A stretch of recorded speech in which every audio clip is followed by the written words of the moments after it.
how do I resist sin? Simple. It really is.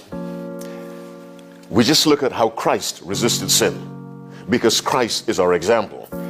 In Matthew chapter 4, from verse 1 to verse 4, we have the account of the first temptation of Christ. When the devil said, "If thou be the Son of God," that's Matthew 4 verse 3, "command that these stones be made bread." But he answered and said, "It is written, man shall not live by bread alone, but by every word that proceedeth out of the mouth of God." And Jesus said, "It is written." Then he quoted the verse. And so our main defense against temptation is the Word of God. The Word of God studied and obeyed. This is very critical. Studied and obeyed. One of my favorite writers outside of the Bible wrote a book called Christ's Object Lessons, and the author's name is Ellen White.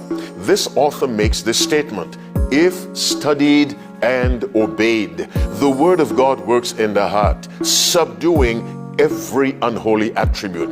And so the primary weapon to resist temptation is the Word of God, studied and obeyed.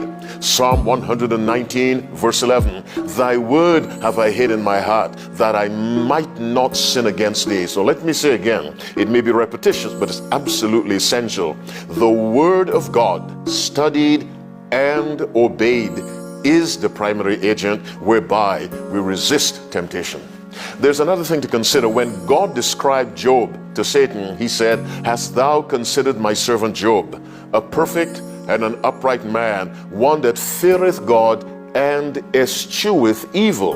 We must develop the art, the skill of avoiding situations, you see. It is not wise to walk into temptation and then say, "Lord, help me out of this." No, we must learn to avoid situations that may produce temptation. And so while the Word of God is the primary agent in resisting, we must use our common sense to avoid situations that may provide temptation.